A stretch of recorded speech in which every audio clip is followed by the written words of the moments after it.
to do my own alcohol beverage, spirit.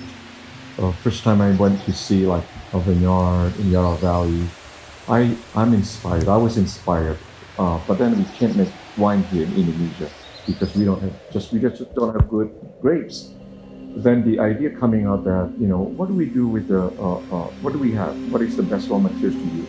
Then we found this beautiful honey yam, which is a perfect raw materials to make a very nice type of soju, okay, or arak. For lack of term, we use this arak of soju, but it is a distilled spirit.